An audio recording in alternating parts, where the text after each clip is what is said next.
नमामि रामं रघुवंशनाथम्। I am doctor S K. Singh, ex deputy CMO CCL। मैं आपके सामने एक बड़ी ही खूबसूरत परिचर्चा लेकर के आया हूँ। उस परिचर्चा का नाम है ओरल हाइपोग्लाइसेमिक एजेंट सल्फोनाइलुरियाज और उसकी एक दवा ग्लिमेपिराइड। ग्लिमेपिराइड एक ऐसी दवा है जिसका हाफ लाइफ 7 से 8 घंटे है। दिन में 2 बार ये दिया जा सकता है और ये बीटा सेल ऑफ पैनक्रियाज को जा करके इंसुलिन निकलने के लिए इंड्यूस करता है। अगर आप इस दवा को देते हैं तो एक दवा 24 आवर तक भी काम कर सकता है और ये दवा पेशेंट को रीनल फेलियर से भी बचाता है। ये ब्लड शुगर को बड़ा स्मूथली ही कंट्रोल करता है। मैं अपने एक्सपीरियंस में ग्लिमेपिराइड 1 मिलीग्राम के टैबलेट को यूज़ करता हूँ और कभी कभी 2 मिलीग्राम का भी यूज़ करता हूँ और ये दवा इंसुलिन के कंटिन्यूअस सप्लाई को मेंटेन करती है, लेकिन ज़्यादा इसका यूज़ नहीं भी करना चाहिए। इस दवा का प्रयोग करते समय हमें याद रखना चाहिए कि अदर मेडिसिन्स लाइक मेटफॉर्मिन वगैरह का भी हमें प्रयोग करना चाहिए। मेटफॉर्मिन की दवा के साथ मिल करके ग्लिमेपिराइड आती है और 500 मिलीग्राम मेटफॉर्मिन होती है और 1 मिलीग्राम ग्लिमेपिराइड।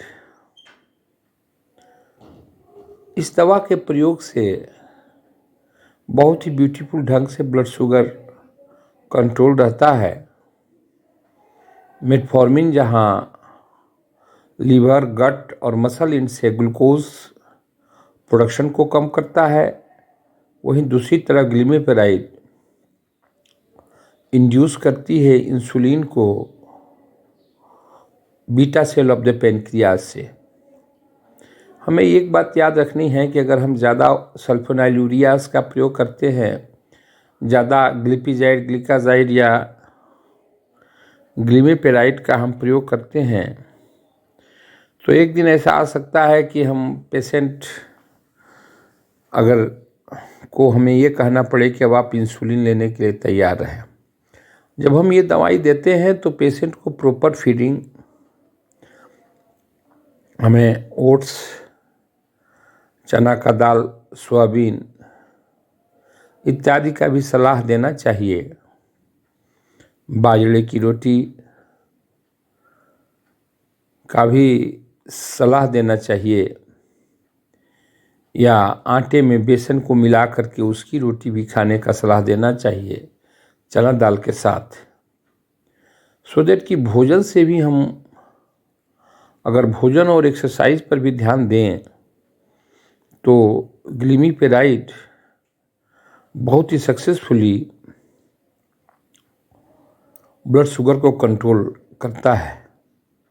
लेकिन अक्सर ये मेरे एक्सपीरियंस में आया है कि ब्लड शुगर ज़्यादा बढ़ जाने से अगर पेशेंट अनियंत्रित होकर के भोजन खाता है, ग्लूकोज का इनपुट अपने गट में ज़्यादा देता है कार्बोहाइड्रेट का, उस परिस्थिति में ये दवाएं भी काम नहीं कर पाती हैं और फिर पेशेंट इंसुलिन के लिए रेफ़र कर दिया जाता है। Incidentally doctors 1 milligram glimepiride, 2 milligram, 3 milligram, 4 milligram तक भी देते हैं, लेकिन ये दवा डायबिटीज़ को कंट्रोल कर पाने में असमर्थ होती है। ग्लिमीपिराइड जहाँ स्मूथ कंट्रोल करता है, अगर हम अपने डाइट को कंट्रोल करें, थोड़ा एक्सरसाइज करें, वहीं ये डिफरेंट कॉम्बिनेशंस में भी आता है। जैसा कि मैंने आपको बताया कि मेटफॉर्मिन के साथ ये दवा आती है, फिर भोगलीबोस के साथ भी ये दवा आती है, कई स्ट्रेंथ में ये दवा आती है। ग्लिमीपिराइड 1 मिलीग्राम, ग्लिमीपिराइड 2 मिलीग्राम की भी गोलियां आती हैं। इनको हम सुबह शाम लेते हैं। ग्लिमीपिराइड लेने वाले रोगियों को एक चीज़ से अवगत होना चाहिए कि रिपीटेड यूज़ ऑफ ग्लिमीपिराइड से कभी कभी हाइपोग्लाइसीमिया का भी उनमें समस्या खड़ा हो सकता है। हाइपोग्लाइसीमिया मतलब चीनी का कम होना, और उस परिस्थिति में उनकी जान को भी खतरा हो जाता है। पेशेंट को स्वीटिंग आती है, धड़कन बढ़ जाती है, पाल्पिटेशन होता है, गिडनेस, डिजीनेस होता है, पेशेंट अनकॉन्शियस भी हो सकता है। इस परिस्थिति में हम ग्लूकोज देते हैं, आईवी करते हैं 25% ग्लूकोज, पेशेंट उठ के बैठ जाता है। लेकिन हमें इस परिस्थिति से अवगत होना चाहिए, इसलिए अपने पास चॉकलेट्स या शुगर के पीलेट्स भी अपने पास रखने चाहिए। जब कभी आवश्यकता पड़े तो ये खानी चाहिए। और भोजन पर भी नियंत्रण होना चाहिए, और एक्सरसाइज पर भी ध्यान देना चाहिए, जिससे कि हम अपने सिस्टम में अदर तरीके से भी ग्लूकोज को मेटाबोलाइज करें, और हम एक इस तरह से ग्लिमीपिराइड को काम करने का एक सुनहरा मौका देंगे तो हमारा सिस्टम अपग्रेड हो सकता है। हम ब्लड शुगर को मेंटेन करने में कामयाब हो सकते हैं। और ग्लिमीपिराइड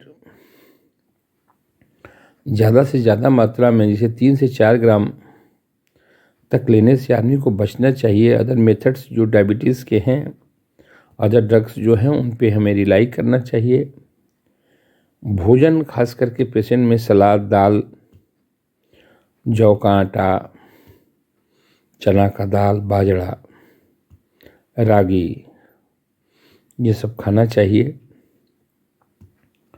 सलाड्स का सेवन करना चाहिए। प्रॉपर एक्सरसाइज भी करना चाहिए। और इस तरह से हम अपने सिस्टम को ग्लिमीपिराइड और मेटफॉर्मिन की मदद से हेल्दी रख सकते हैं। धन्यवाद।